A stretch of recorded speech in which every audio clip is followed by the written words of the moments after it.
पुरुषोत्तमी परमा एकादशी की व्रत कथा। धर्मराज युधिष्ठिर बोले, हे जनार्दन, अधिक मास के कृष्ण पक्ष की एकादशी का क्या नाम है और उसे करने की क्या विधि है?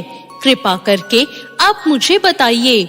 श्री भगवान बोले, हे राजन, अधिक मास में कृष्ण पक्ष में जो एकादशी आती है वह परमा पुरुषोत्तमी या कमला एकादशी कहलाती है। वैसे तो प्रत्येक वर्ष 24 एकादशियां होती है।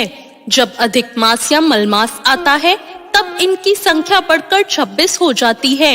अधिक मास में 2 एकादशियां होती है जो पद्मिनी और परमा एकादशी के नाम से जानी जाती हैं।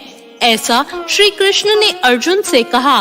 भगवान श्री कृष्ण ने अर्जुन को इस व्रत की कथा और विधि बताई। एक समय की बात है, कम्पिल्य नगरी में सुमेधा नाम का एक ब्राह्मण अपनी पत्नी के साथ रहता था। ब्राह्मण बहुत ही धर्मात्मा था और उसकी पत्नी पतिव्रता स्त्री थी। यह परिवार बहुत सेवा भावी था। वो दोनों स्वयं भूखे रह जाते परंतु अतिथियों की सेवा बहुत हृदय से करते। धन के अभाव के कारण एक दिन ब्राह्मण ने अपनी पत्नी से कहा, धनोपार्जन के लिए मुझे परदेश जाना चाहिए क्योंकि इतने कम धन से परिवार को चलाना बहुत कठिन है। ब्राह्मण की पत्नी ने कहा, मनुष्य जो कुछ पाता है वो अपने भाग्य से ही पाता है।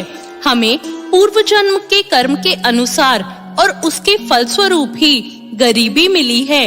अतः यहीं रहकर कर्म कीजिए, जो प्रभु की इच्छा होगी वही होगा।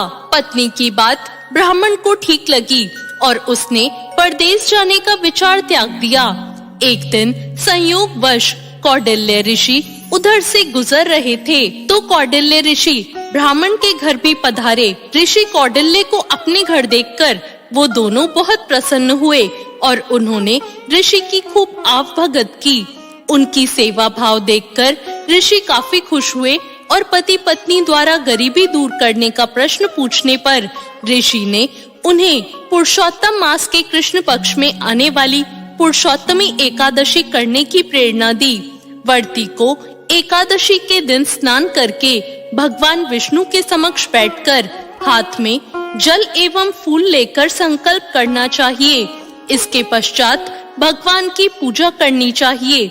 इसके बाद ब्राह्मण को भोजन करवाकर दान दक्षिणा देकर विदा करने के बाद स्वयं भी भोजन करना चाहिए। उन्होंने कहा, इस एकादशी का व्रत तुम दोनों रखो।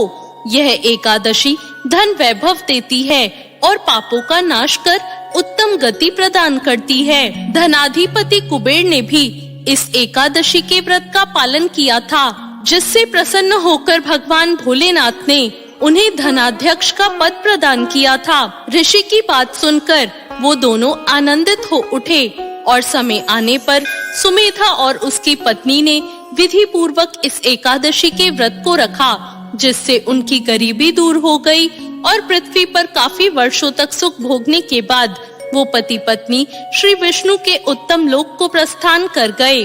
अतः हे नारद, जो कोई मनुष्य विधि पूर्वक इस व्रत को करेगा, भगवान विष्णु निश्चित ही उसका कल्याण करते